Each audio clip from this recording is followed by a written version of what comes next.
அண்மை செய்தி, சேலத்தில் மாணவர்கள் கஞ்சா புகைக்கும் வீடியோ வைரலான நிலையில் அதிமுக கண்டனம் தெரிவித்திருக்கிறது.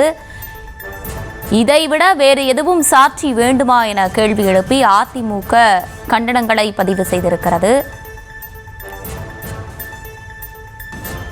மக்கள் நலனில் திமுக அரசுக்கு சிறிதும் அக்கறை இல்லை என்பதற்கு இதைவிட வேறு எதுவும் சாட்சி வேண்டுமா என கேள்வி கேட்டு அதிமுக தரப்பிலிருந்து கண்டனம் தெரிவிக்கப்பட்டிருக்கிறது. சேலத்தில் மாணவர்கள் கஞ்சா புகைக்கும் வீடியோ வெளியான நிலையில் அதிமுக கண்டனம் தெரிவித்திருக்கிறது. தொடர்ந்து விரிவான விவரங்களோடு இணைகிறார் நம்முடைய செய்தியாளர் லதா. லதா, வணக்கம். முழு விவரங்கள். வணக்கம்.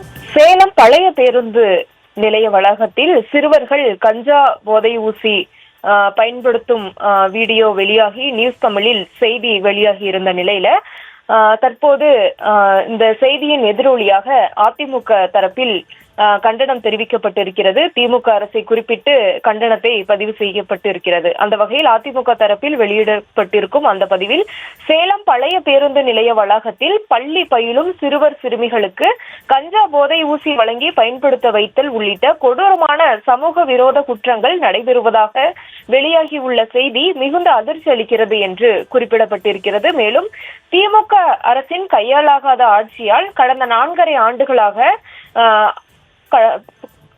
அதிமுகவினுடைய பொதுச் செயலாளர் எடப்பாடி பழனிசாமி எது நடக்கும் என தொடர்ந்து எச்சரித்து வந்தாரோ அது நடந்தேறி இருக்கிறது என்றும் குறிப்பிடப்பட்டிருக்கிறது. மேலும் எப்போது பார்த்தாலும் எதிர்க்கட்சி தலைவர் பதற்றத்தை உண்டாக்குகிறார், அவதூறு பரப்புகிறார் என்றே கூறி வந்த முதல்வரும் அவரின் அமைச்சர் சகாக்களும் இப்போது தங்கள் முகங்களை எங்கே வைத்துக் கொள்வார்கள் என்ற கேள்வியும் எழுப்பப்பட்டிருக்கிறது. மேலும் மாநகராட்சி பேருந்து நிலையம் போன்ற மக்கள் நடமாட்டம் உள்ள காவல்துறையின் தொடர் கண்காணிப்பில் உள்ள ஒரு பகுதியில் பள்ளி குழந்தைகள் கையில் கஞ்சா போதை ஊசி வைத்திருப்பது இந்த அரசுக்கும் காவல்துறைக்கும் தெரியாமல் நடந்திருக்கிறதா என்ன என்றும், சிறுவர் சிறுமிகளை ஏமாற்றி அவர்களை போதைக்கு அடிமையாக்கி பாலியல் குற்றங்களில் ஈடுபடும் அளவுக்கு குற்றவாளிகள் துணிந்து விட்டார்கள் என்றால் இங்கே சட்டம் ஒழுங்கு செத்து மடிந்து விட்டது என்றுதானே பொருள் என்றும் அடுக்கடுக்காக கேள்விகள் முன்வைக்கப்பட்டிருக்கிறது.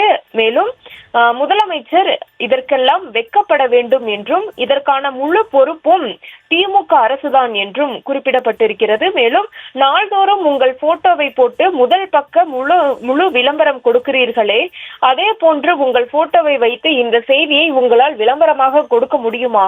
கொடுத்துதான் பாருங்களே என்றும், சகல சமூக குற்றங்களும் நடைபெறும் சேலம் பழைய பேருந்து நிலைய வளாகத்தில் உடனடியாக பாதுகாப்பு வளையத்துக்குள் கொண்டு வந்து அனைத்து குற்றவாளிகள் மீதும் கடும் நடவடிக்கை எடுக்க வேண்டும் என்று திமுக அரசை அதிமுக வலியுறுத்தி இருக்கிறது.